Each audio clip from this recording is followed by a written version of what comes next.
क्या आपने कभी सोचा है कि अपने देश में जितने आपराधिक मामले दर्ज होते हैं उनमें से तहकीकात पूरी करके अपराधियों को सजा मिलने का प्रतिशत बहुत कम है। वजह सबूत का ना होना, शातिर क्रिमिनल्स द्वारा क्राइम सीन को डिस्टॉर्ट करना, एन मौके पे गवाहों का मुकर जाना, इसी वजह से उन अपराधों से जुड़े कई सारे सवालों के जवाब नहीं मिल पाते। पर एक बात और है जो इससे भी बुरी है, आपराधिक मामले का दर्ज ना होना।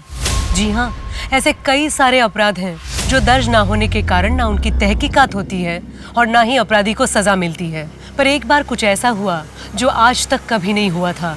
एक बिना दर्ज हुए संगीन अपराध की पुलिस ने तहकीकात भी की और अपराधी को पकड़ भी लिया। नमस्कार, मैं सोनाली कुलकर्णी क्राइम पेट्रोल के स्पेशल सीरीज में आपका स्वागत करती हूँ। सादगी, सच्चाई और समर्पण से रिश्ते मजबूत होते हैं और परिवार सकुशल रहता है। पर यही सादगी, सच्चाई और समर्पण से परिवार में बवंडर उठने लगे तो, अपराध और मौत का सिलसिला शुरू हो जाए तो यकीन नहीं होता ना। सच्ची घटना पर आधारित आज की इस हैरत अंगेज कहानी में भी ऐसा ही कुछ हुआ था। Hi friends. हाय हाय, मैं आपका अरुण। बैठ जा भाई, बैठ जा। हाँ, आराम से।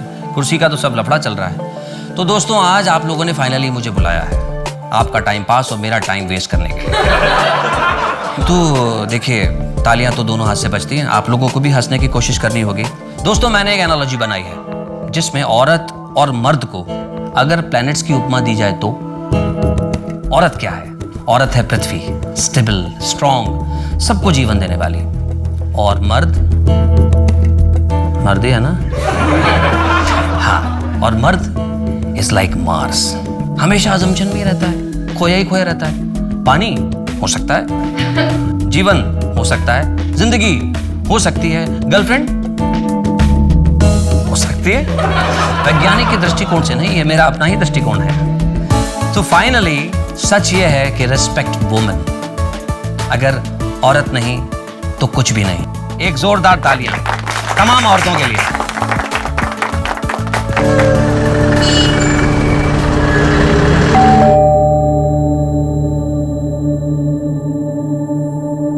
अरे आप? यहां से गुजर रहा था तो सोचा आपका हालचाल पूछता चलो। आइए ना।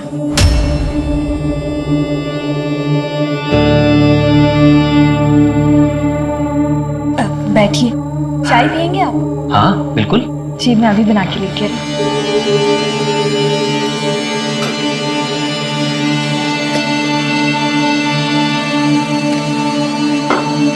आप बस 2 मिनट रुकिए, मैं अभी आई। फिर से चाय की पत्ती खत्म हो गई? अब मैं बस लेके ही आ रही हूँ। डोंट वरी, चाय की पत्ती के अलावा घर का कुछ जरूरी सामान भी लेके आया। अरे, इन सब की क्या जरूरत थी? देखिए, मैं जानता हूँ किशोर के जाने के बाद आप अपना ख्याल नहीं रखती हैं। जिसके लिए घर बार सजाया था, अब वो ही नहीं रहा तो। आपका मूड ठीक करने के लिए ये मास्टर शेफ आज आपके लिए चाय बनाएगा। अरे, आप बस देखते जाओ। लेकिन आप?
ट्रिप के लिए जा रहे हो, संभल कर रहना और अपनी टीचर की बात सुनना। अकेले कहीं मत जाना तुम लोग। ओके ओके, ठीक है मम्मा। और सबसे इम्पोर्टेंट बात, तुम दोनों अपना ख्याल रखना। ठीक है। चलो जल्दी करो, चलो चलो जल्दी। यस, आप आ रहे हैं क्या हमें स्कूल तक छोड़ने? चलो चलो आ जाओ। दादी के पैर छुओ। दादी।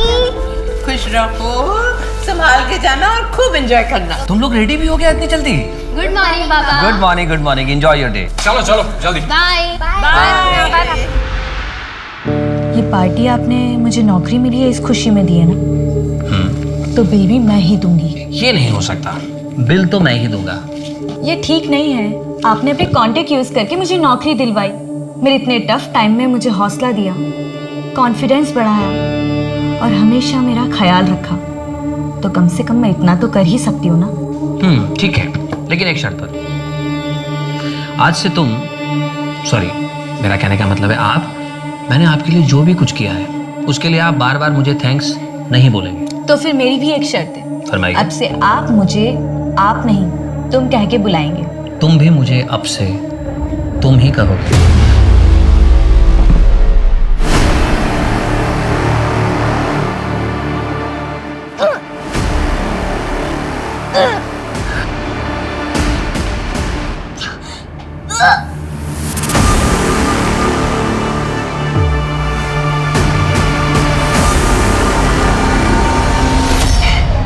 सोनी, अरे क्या हो गया तुझे?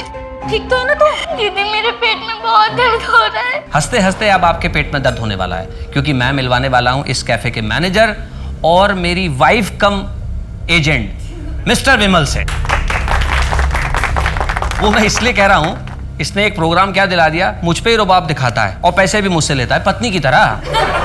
देखिए पत्नी क्या करती है, पैसे लेती है लेकिन ख्याल रखती है, खिलाती है, पिलाती है, प्यार करती है, रोमांस करती है, लेकिन मैं इसके साथ रोमांस कैसे करूं? और सबसे इंटरेस्टिंग बात यह है कि इसका नाम देखिए क्या है, विमल, जो कि एक नर का भी हो सकता है और नारी का भी। क्यों विमल, मैंने सही कहा ना? तो दोस्तों कल मैं फिर मिलूंगा अपनी इसी पत्नी के साथ आपसे। बाय बाय, अपना ख्याल रखिए, आसपास सफाई रखिए।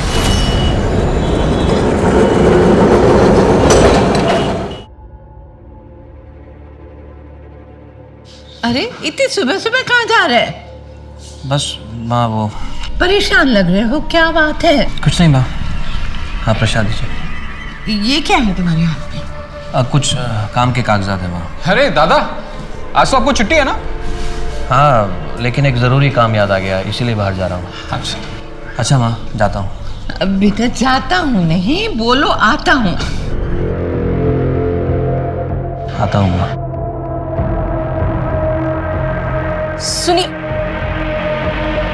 बिना चाय पिए ही चले गए। अरे भाभी, दादा चले गए तो क्या हुआ, मैं हूं ना। और आपने इतने प्यार से चाय बनाई है, वो वेस्ट थोड़ी होने दूंगा। लीजिए। बहू, अरुण की कुछ खबर? सुबह से निकला है, कुछ खाया पिया भी होगा कि नहीं? और बच्चे पिकनिक पे गए हैं, उनकी कोई खबर? बच्चे ट्रिप में मौज कर रहे हैं, बहुत खुश है वो लोग। मेरी फोन पे बात हुई थी, पर अरुण की।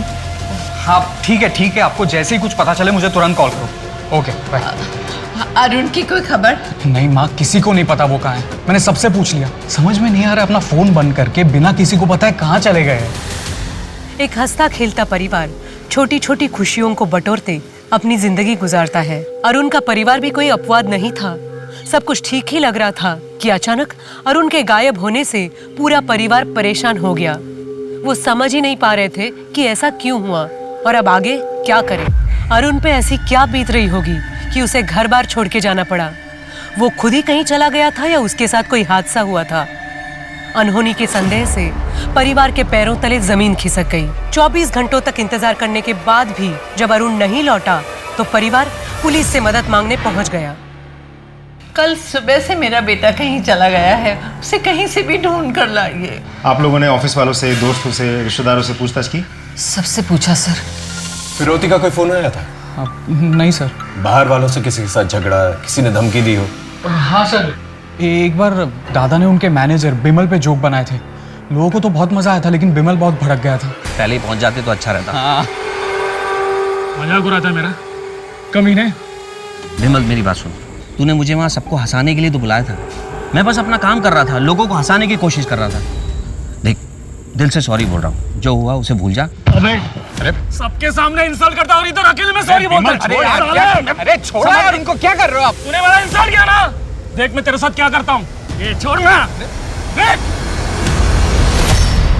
सर ये बिमल बहुत टेढ़ा आदमी है, कब किसके साथ क्या कर बैठे कुछ कह नहीं सकते। बिमल के अलावा और किसी पे शक है आपको? हाँ, नहीं सर। ठीक है, हम अरुण को ढूंढने की कोशिश करते, आप जा सकते। इस बिमल की हिस्ट्री ज्योग्राफी निकाला, अरुण की और बिमल के कॉल रिकॉर्ड्स चेक करो, उनकी लास्ट लोकेशन मैच करके देखा, और हाँ, अरुण के बैंक डिटेल्स भी निकाला। हो सकता है ये पैसे वगैरह का मामला।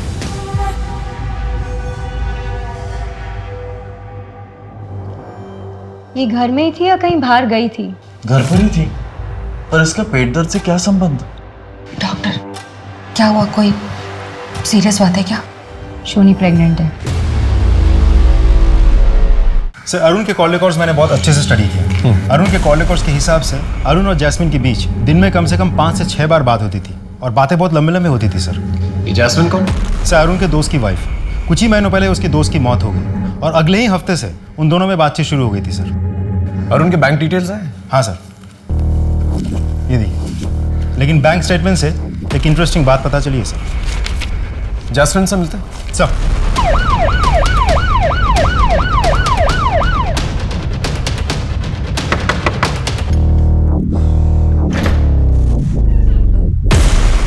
जी। आप जैस्मिन? जी। आपको तो पता ही है कि अरुण लापता। कुछ आइडिया हो कहाँ होगा? नहीं सर। फोन पे बातचीत होती थी आप लोगों की? नहीं सर, सिर्फ 1-2 बार ही हुई होगी। और पैसों का लेन देन? मैं उनसे पैसे क्यों लूंगी सर? यह है अरुण के कॉल रिकॉर्ड्स। इसके मुताबिक दिन में 5-6 बार आप लोगों की बातचीत होती थी, और ये है उसके बैंक स्टेटमेंट्स। इसके मुताबिक काफी पैसे ट्रांसफर किए उसने आपको। अब आप सीधे सीधे बताएंगे या पुलिस स्टेशन चल के बताएंगे? बताती हूँ सर।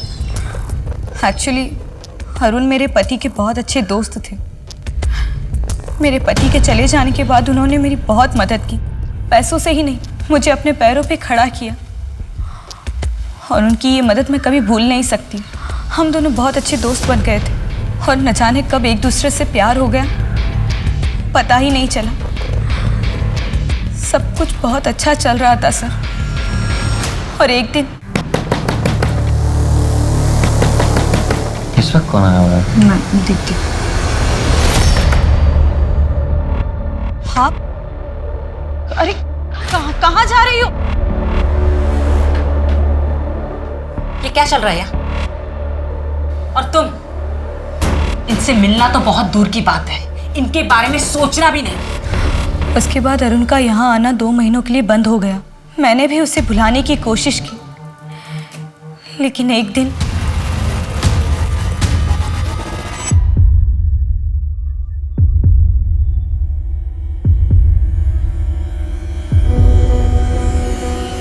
कितने दिनों बाद आए हो? कैसे है? नहीं, मैं तुम्हारे झांसे में नहीं आने वाला।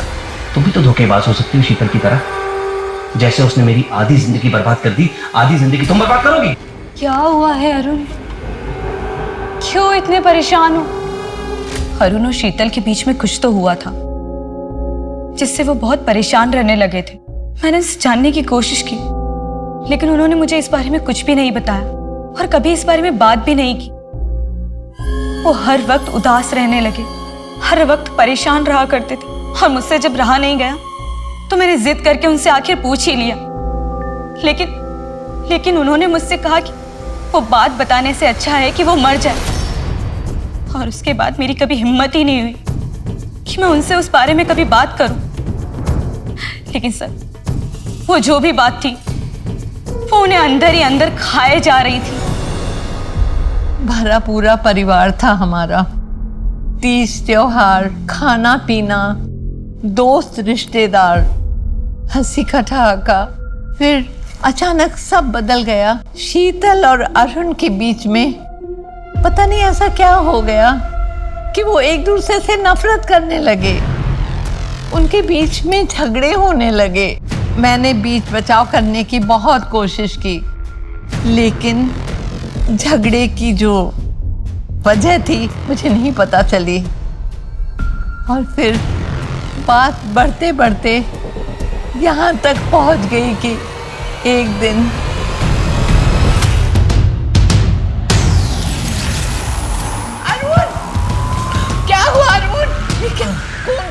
गला क्या लग गया? दादा क्या हुआ? माँ क्या हुआ दादा को?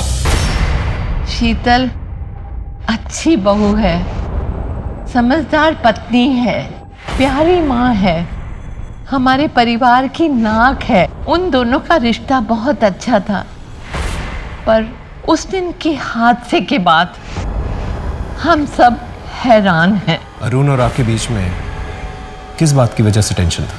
हर पति पत्नी में जितना टेंशन होता है बस उतना ही, और कुछ नहीं। देखिए, मैं मानता हूँ हर पति पत्नी में झगड़े होते हैं, लेकिन ऐसे नहीं होते कि खून बहने लगे, जो अरुण के सर से बह रहा था।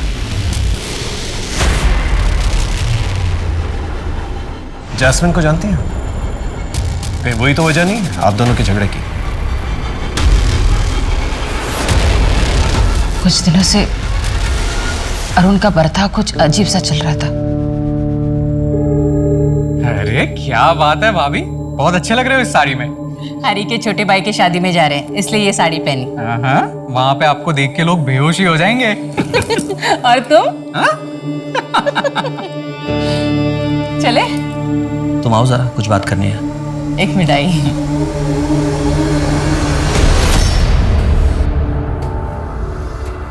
ये कैसा ब्लाउज पहना हुआ है तुमने? विदाउट स्लीव्स है, मुझ पर बहुत जच रहा है ना? नहीं, चेंज करो इसे अभी। मेरा कहने का मतलब है कोई सादा सा पहन लो, लॉन्ग स्लीव्स का ब्लाउज पहन लो। पहले अरुण को मेरी हर एक बात बहुत अच्छी लगती थी, फिर उसे धीरे धीरे मेरी बात उसे खटकने लगी। वजह?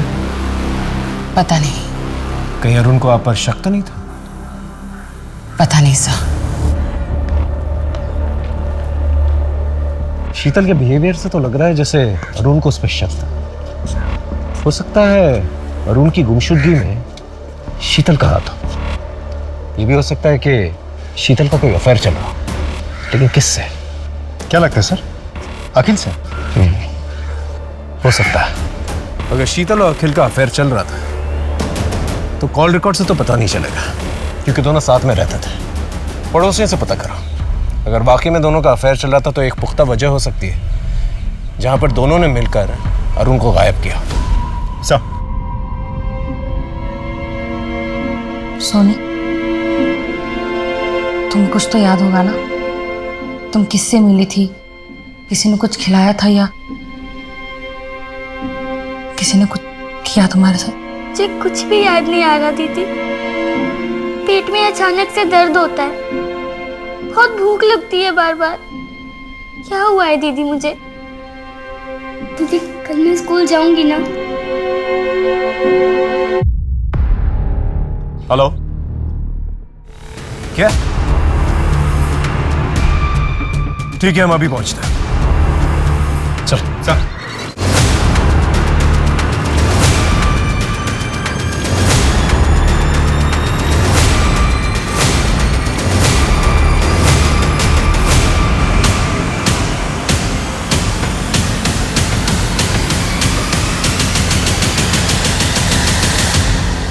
सर ये तो अरुण है। सर शरीर पे कोई चोट के निशान या घाव ऐसा कुछ भी नहीं है।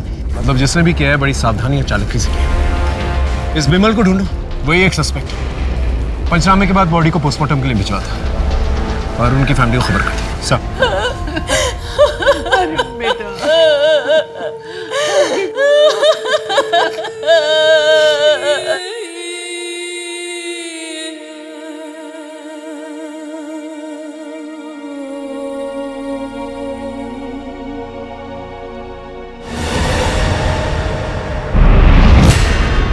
सर विमल का पता चल गया। कहाँ पर है? एक लॉज में छिपा बैठा है। लेकर आओ। तूने ही अरुण को मारा ना? मैंने अरुण को नहीं मारा सर।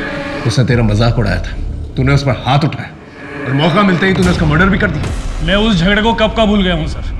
तो फिर शहर छोड़ के क्यों भागा था? लॉज में क्यों छुपा हुआ था? सर मैं कर्जे में डूबा हुआ हूँ, साहूकार मुझे ढूंढ रहे थे, इसलिए घर छोड़ के यहाँ लॉज में रह रहा हूँ। सारे मोटिव्स तेरे पास ही हैं अरुण को मारने के लिए, और कोई नहीं मारना चाहता था उसे। है सर। कौन? अरुण की बीवी शीतल। क्या? हाँ सर। वो अरुण को क्यों मारना चाहेगी? सर अरुण ने मुझे खुद बताया था, जब भी वो अपनी पत्नी के करीब जाता था वो इसकी बेइज्जती करती थी, कहती थी बदबू आ रही है, सर यहाँ तक कि वो उल्टी भी कर देती थी।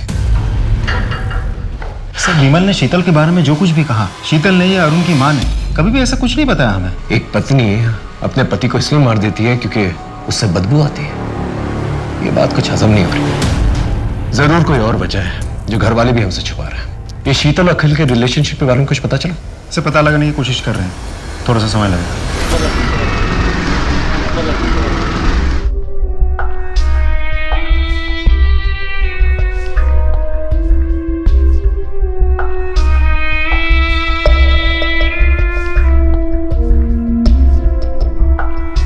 अब हम कुछ दिन यहीं रहेंगे और तुम्हें जो भी जरूरत पड़े मुझे बोलना, मैं बाजार से तुम्हारे लिए लेकर आऊं। तब तक तुम इस कमरे से बाहर मत निकलना। पर कब तक? जब तक तुम्हारा बच्चा डिलीवर नहीं हो जाता। मेरे बच्चे स्कूल की ट्रिप के लिए गए थे।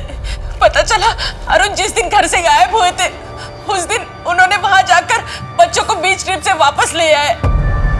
ना अरुण घर वापस आए और ना ही बच्चे वापस आए सर। तो उसके बाद अरुण की लाश मिली और कुछ?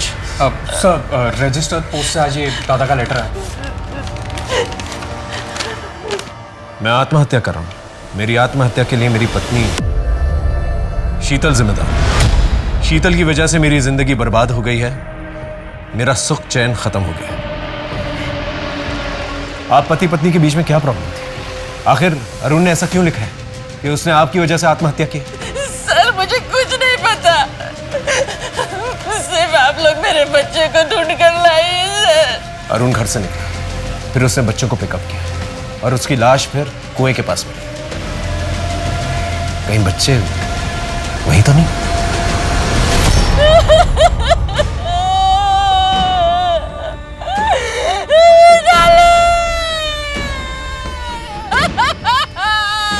प्लीज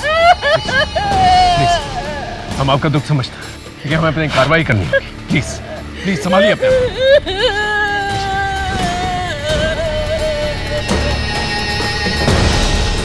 पंचनामे के बाद पोस्टमार्टम के लिए भेजा था। सर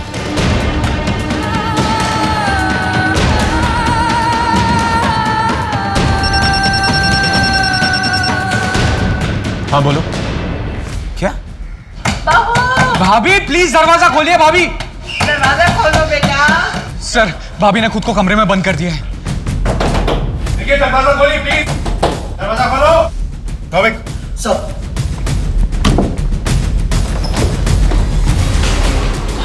हे भगवान!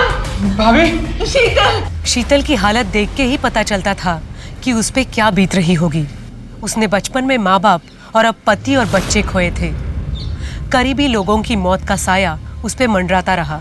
वो जिस सदमे से गुजर रही थी उसे सहना सबके बस की बात नहीं थी। पर कठिनाइयों और हादसे में तपी शीतल जैसी महिला ने आत्महत्या करने की कोशिश की तो पुलिस भी समझ गई कि कुछ और भी राज हैं जो शीतल को जिंदगी से मौत की कगार तक ले आए हैं। वो ऐसे कौन से राज थे जिनके खुल जाने से सबको सदमा लगने वाला था? ऐसी कौन सी बात सामने आने वाली थी जिससे तहकीकात की दशा और दिशा बदलने वाली थी? अब हाँ सर, घर की तलाशी लेनी है। जी प्लीज। विनोद चेक करो।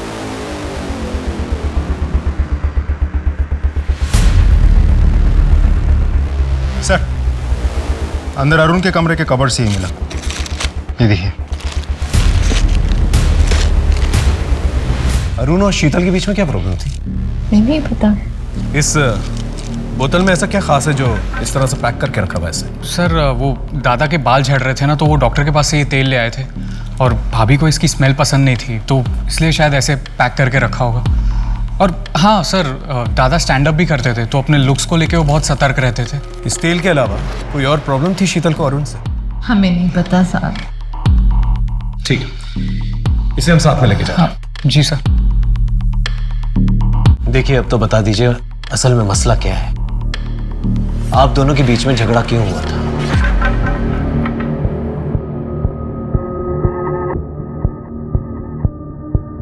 ये तेल हमें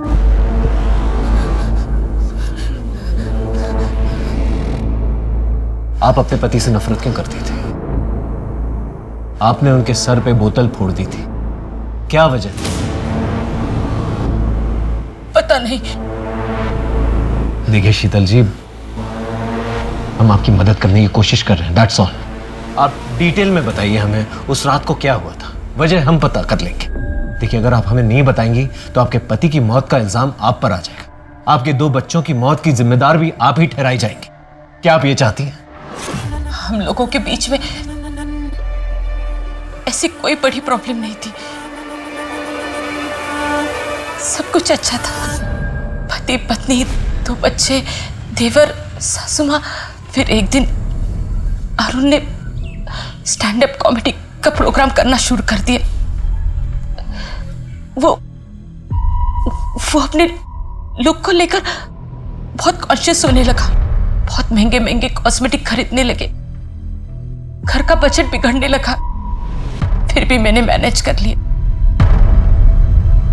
प्रोग्राम के चक्कर में वो रात रात भर घर से बाहर रहते थे, कभी कभी तो 1-1 हफ्ते घर नहीं लौटते थे वो। एक दिन मुझे जैस्मिन के बारे में पता चला। मैं बहुत गुस्सा हो गई, लेकिन उन्होंने उसके साथ वो रिश्ता खत्म कर दिया। थोड़ी अनबन हुई हमारे साथ। फिर एक दिन वो बाल बड़ा करने का कोई तेल लेकर आए।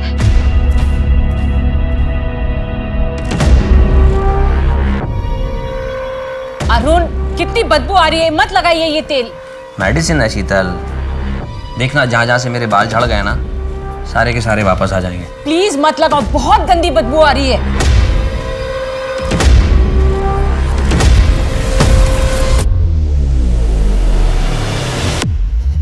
शीतल, सो गई क्या? हे शीतल,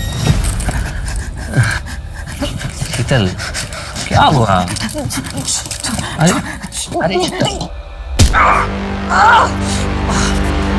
ये क्या किया तुमने?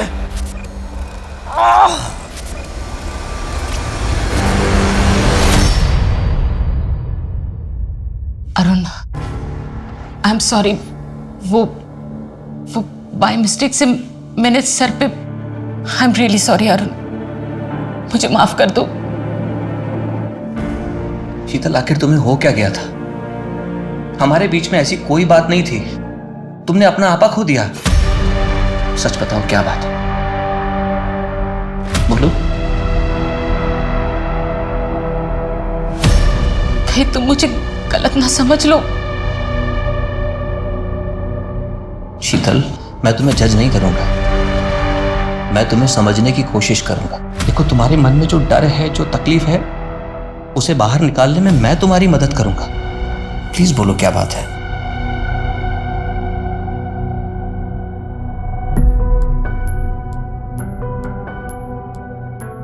मैं 13 साल की उम्र में ही मां बन गई थी। कब क्या हुआ मुझे कुछ पता नहीं। मैं तो बहुत छोटी थी। दीदी ने मुझे बताया कि मैं प्रेग्नेंट हूं। फिर दीदी ने मुझे ये भी बताया कि किसी ने मेरे जूस में कुछ मिलाया था। फिर बेहोश होने के बाद मेरे साथ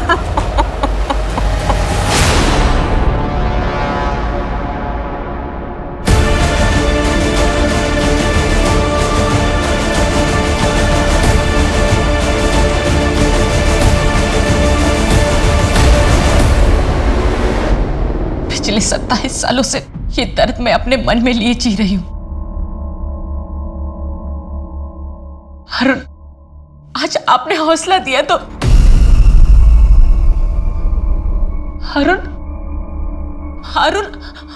आपने मुझसे वादा किया था कि आप मेरा साथ देंगे। अरुण,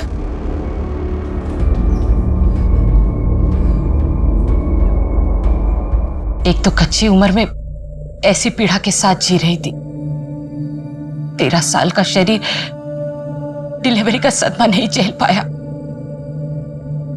इसलिए डिलीवरी होते ही मेरा बच्चा मर गया। आपने रेप की कंप्लेन लिखवाई थी?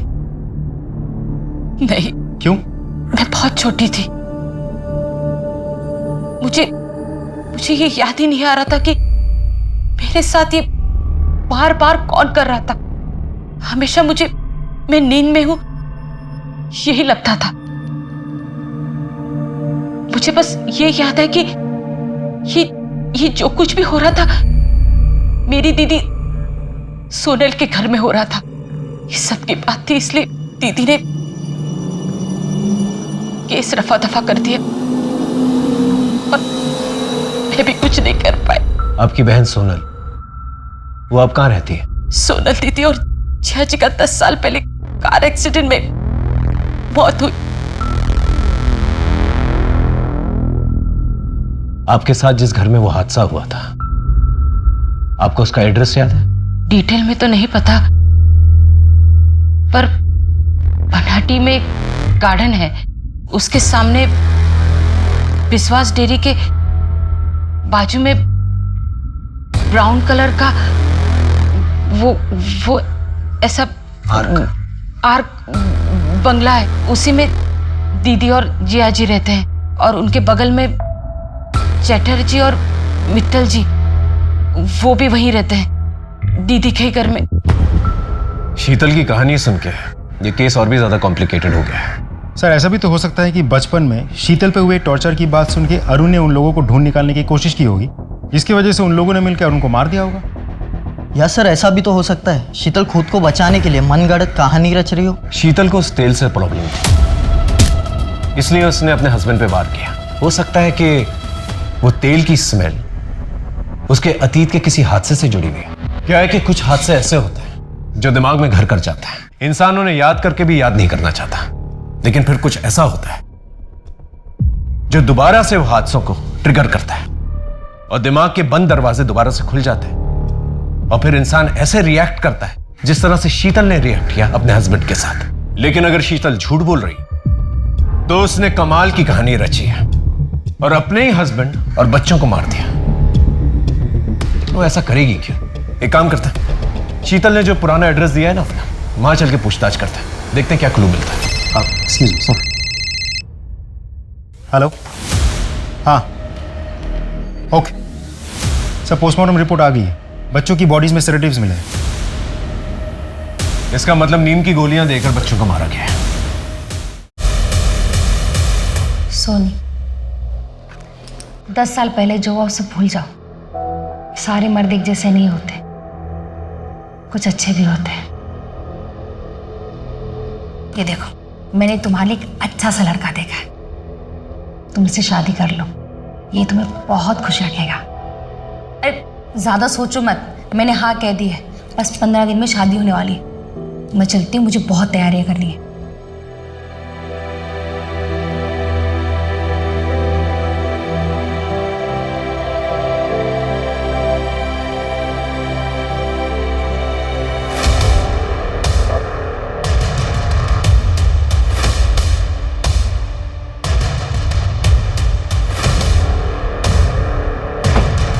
दादा বলছিলাম मैं विश्वास डेयरीটা কোথায়?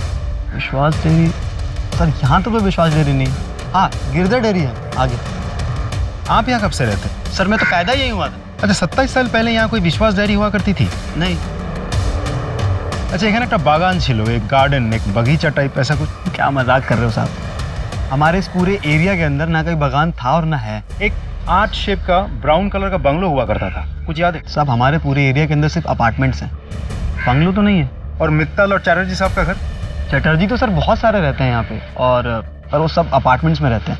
और मित्तल तो शायद कोई नहीं ना अपने एरिया में। नहीं सर। ठीक है सर।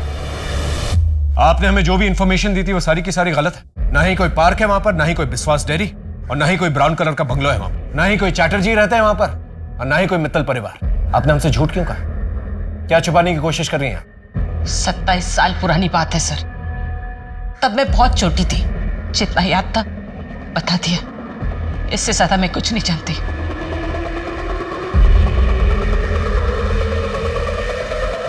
सर, ये औरत सिर्फ घुमा फिरा के बात कर रही है, देख लीजिएगा फिर से कोई नाटक करेगी। इसकी सास से पता करो इसका रिश्ता किसके जरिए आया था।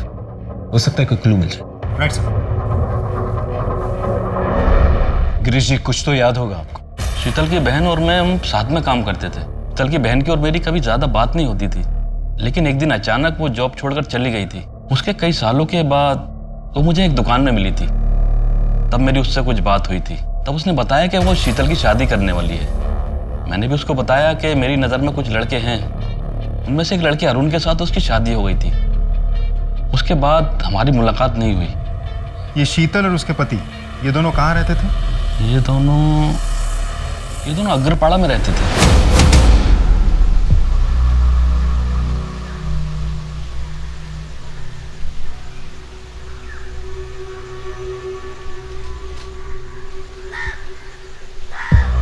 सर, इस वजह से इनके ससुर ने यह घर खरीदा था। वो तो अब नहीं रहे, लेकिन इनको ये नहीं पता कि इनके ससुर ने किससे घर खरीदा था। क्या हम घर अंदर से देख सकते हैं प्लीज? जी, हम उससे बात करके गए थे, आप देख सकते हो। Thank you.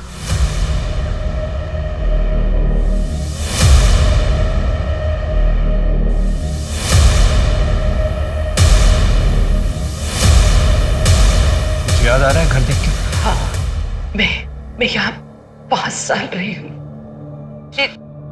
मेरे ज्यादा दोस्त नहीं थे, तो मैं ज्यादा से ज्यादा मैं घर पर ही रहती थी। अब याद आए, उस दिन मेरे दीदी और जिया जी की एनिवर्सरी थी।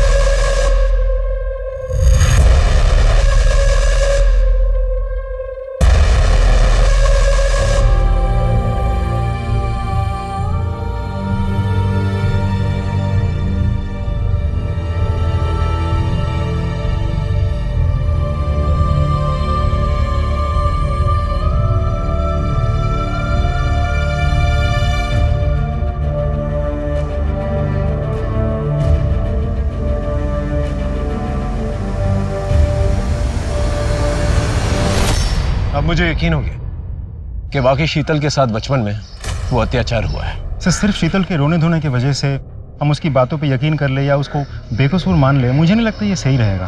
क्योंकि अभी तक हमारे पास इस बात का कोई सबूत नहीं है कि रेप हुआ था, और इस बात का भी कोई सबूत नहीं है कि उसकी दीदी और जीजा इसी घर में रहते थे।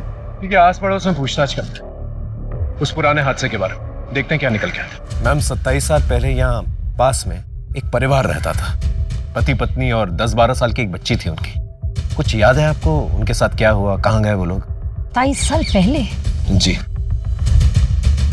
सोनल और प्रताप? जी, सोनल और साथ में उसकी बहन शीतल। शीतल नहीं, सोनी नाम था उसका। बहुत ही प्यारी बच्ची थी। फिर पता नहीं अचानक एक दिन तीनों घर बार छोड़ के कहीं चले गए। पता नहीं क्या हुआ था। कोई कहता है सोनी बीमार थी, कोई कहता है सोनी की कोई और समस्या थी। मैंने डॉक्टर बासु को पूछा भी था। डॉक्टर बासु? हाँ, पर उन्होंने कुछ बताया नहीं। हमारे फैमिली डॉक्टर है।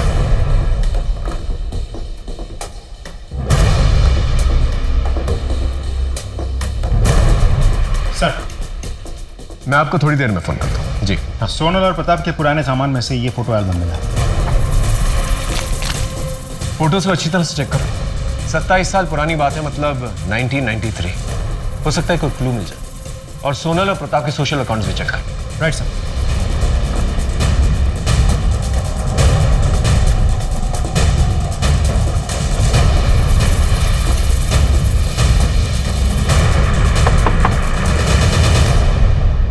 सूरज यहीं पर रहता है? सूरज यहीं पे था, लेकिन वो भाग के चला गया है घर से। मिल नहीं रहा है वो, हम ढूंढ रहे हैं उसे। सर, हम इस केस को क्रैक करने की कितनी भी कोशिश कर ले, कहीं ना कहीं से कोई ना कोई प्रॉब्लम आ ही जाती है और सारे रास्ते बंद हो जाते हैं। इतना अच्छा क्लू था, वो भी हाथ से निकल गया। अब क्या करें? इस केस के सिलसिले में जितने भी पुराने सबूत हैं, जैसे पुराने लेटर्स, पुराने फोटोग्राफ्स, पुराने बिल्स वगैरह, ये सारी चीजें जो है ना शीतल को दिखाते हैं। फिर पता चलेगा कि वो विक्टिम है या फिर कातिल। सर, ये रोनित है, आपके जीजा प्रताप के ऑफिस कलीग हुआ करते थे। ये श्रीनाथ है, आपके दीदी के घर के पड़ोसी हुआ करते थे। अक्सर आपके घर पे आते थे, जाते थे। जब आप छोटी हुआ करती थी और आपके घर में कोई नहीं हुआ करता था, तो आपके घर वाले आपको इसी के घर पे छोड़ के जाया करते थे। और ये जो ग्रुप फोटो है, ये उस घर में आपकी दीदी की लास्ट एनिवर्सरी की फ़ोटो है। इसके बाद हमें ऐसी फ़ोटो नहीं मिली। मतलब शायद उसके बाद से आपके दीदी और जीजा ने अपने आप को बाकी की दुनिया से कट ऑफ कर लिया था।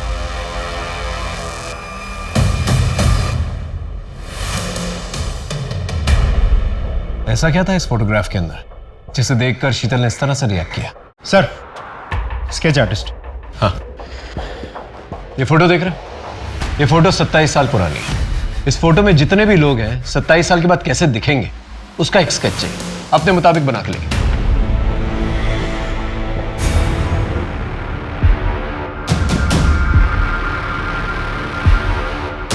इन सारे स्केचेस को आसपास के पुलिस स्टेशन में भिजवा दी? जी सर, और हमारी एक टीम इन सारे स्केचेस को सबको दिखा के पूछताछ भी कर रही है।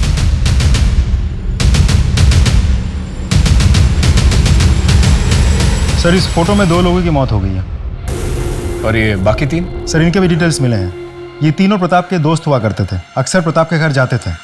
3 में से 2 तो प्रताप के दूर के भाई हैं और एक दोस्त। स्टेज तो सेट, बस सूत्रधार को ढूंढने की जरूरत है। लेकिन सर, ये सूत्रधार है कौन?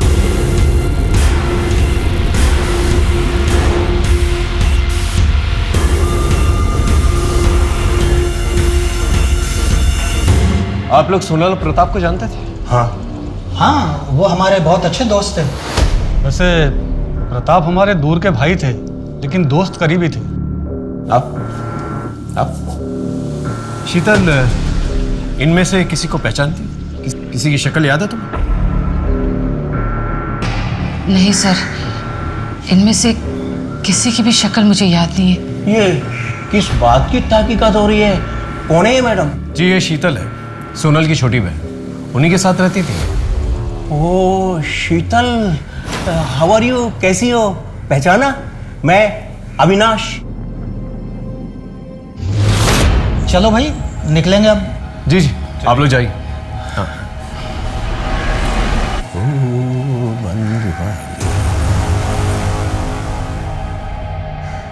एक मिनट प्लीज, वापस आइए। 1 मिनट। इस बॉक्स में कुछ कॉस्मेटिक्स है। जो भी कॉस्मेटिक्स आप लोग डेली यूज करते हैं उन्हें चूज कर लीजिए।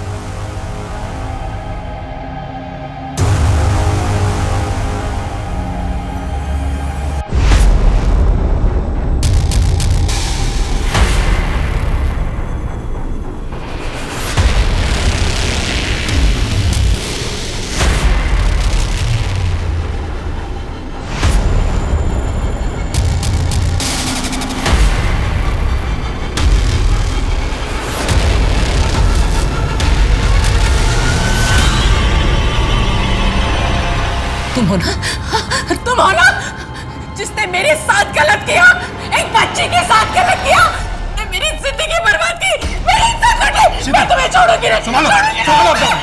संभालो, लेके जाओ, लेके जाओ। क्या बकवास है ये? कुछ भी अनाप शनाप बोले जा रही है। लगता है इसका माथा फिर गया और साथ में पुलिस भी बावली हो गई है। ना कोई सबूत, ना गवाह। अरे वाह वाह वाह वाह! 27 साल पहले की मनगढ़ंत कहानी गढ़ करके तुम मेरी बदनामी कर रहे हो। मनगढ़ंत कहानी है या सच, वो तो हम पता लगा ही लेंगे। लेकिन तकलीफ से अगर बचना चाहते हो ना, तो अभी सच बता दो। 13 साल की शीतल को तुमने क्या क्या किया था? क्या बकवास कर रहे हो? मैंने कभी किसी पर कोई अत्याचार नहीं किया। बिना किसी सबूत के आप कोई आरोप नहीं लगा सकते। मैं जा रहा हूं। रुकिए, जब तक का डीएनए टेस्ट नहीं हो जाता ना आपका, आप कहीं नहीं जा सकते। कर लो डीएनए टेस्ट।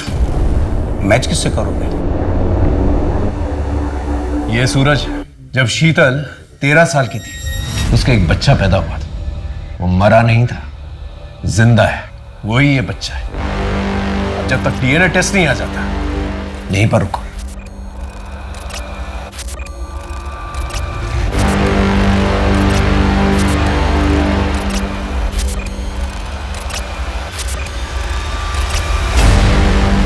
तुम्हारा डीएनए सूरज का डीएनए मैच करता है। अब सीधे से सच बोलेगा या मार खा के बोलेगा? बोल। बताता हूं। Happy anniversary.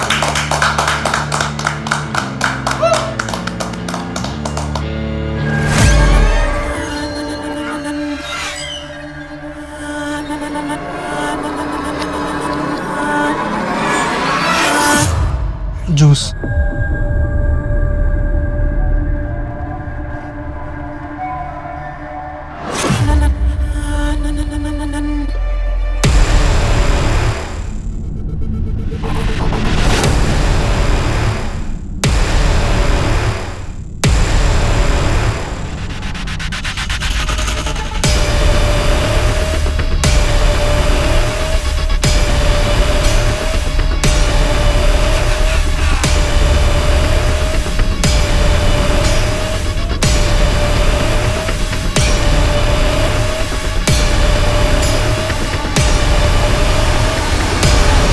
सर मुझे उसकी लत पड़ गई थी, इसलिए मुझे जब भी मौका मिला तो सोहम के साथ मिलकर शीतल से प्यार किया। अविनाश ने तो अपना गुनाह कबूल कर लिया है। अब तुम दोनों बताओ, 13 साल की शीतल के साथ तुम दोनों ने क्या क्या किया था? सर इस बात को 27 साल हो गए। अब इतने सालों बाद एक गलती को लेकर अब क्यों बवाल कर रहे हो? 27 साल पहले जो तुम लोगों ने गलती की थी उसका बोझ शीतल आज तक उठा रही है। बचपन में मेरे साथ हुए अत्याचार से मेरे मन में एक हमेशा के लिए दर्द बना रहा, एक कमजोर पल था जब अपने आप पर बीती हुई बात मैंने अपने पति से कही। वही मेरी सबसे बड़ी गलती थी। पाप किया है शीतल तुमने, धोखा दिया है मुझे। जरूर तुम्हारे ही चाल चलन में कोई खोट रही होगी, तभी तो उन लोगों ने तुम्हारी इज्जत पर हाथ डाला। मेरा ही नसीब खराब था जो तुम जैसी बच्चालन औरत से मेरी शादी हुई। अरुण, अरुण मैंने कहा ना, मैं दूर हटो मुझसे। अरुण, अपने पति पर भरोसा करके अपनी जिंदगी का सबसे बड़ा दर्द मैंने उनके साथ शेयर किया। मैंने सोचा वो मुझे सहारा देंगे, मेरा हौसला बढ़ाएंगे, पर वो तो मुझसे नफरत करने लगे, मुझ पर शक करने लगे, और तो और हमारे बच्चे उनके नहीं किसी और के हैं ये समझकर उन्होंने बच्चों को भी मार दिया। अगर अरुण का मुझ पर विश्वास होता तो न वो बच्चों को मारते और न खुद आत्महत्या करते। वो ये एक इम्पॉसिबल केस था जो शायद कभी सॉल्व ना होता। 27 साल पहले हुए एक भयंकर अपराध को पुलिस ने बिना किसी एफआईआर, बिना किसी पुख्ता सबूत, बिना किसी चश्मदीद गवाह के उजागर किया। उन अपराधियों को पकड़ा और कोर्ट से उन्हें सजा भी दी गई। हम अक्सर कहते हैं कि अगर आपके साथ क्राइम हुआ है तो ओपन अप, उसके बारे में खुल के बात करो, न्याय मांगो। पर ओपन अप होना इतना आसान नहीं होता, क्योंकि हमारे समाज में कड़वी सच्चाई को स्वीकार करने की हिम्मत नहीं है। तभी तो लगभग 99% रेप केसेस रिपोर्ट नहीं होते। ताज्जुब हुआ ना? पर यही सच्चाई है। इसे बदलना हो तो हमें वैसा माहौल बनाना पड़ेगा। औरत की पीड़ा सुनने और समझने की हिम्मत रखनी होगी। तभी औरत अपनी आप बीती के बारे में खुल के बात भी करेगी और न्याय भी मांगेगी। इसी सीख के साथ मैं सोनाली कुलकर्णी आपसे विदा लेती हूँ। फिर होगी मुलाकात एक ऐसे ही चौंका देने वाले केस के साथ। तब तक अपना और अपने परिवार का ख्याल रखें। देखते रहिए क्राइम पेट्रोल सतर्क, जस्टिस रीलोडेड। जय हिंद।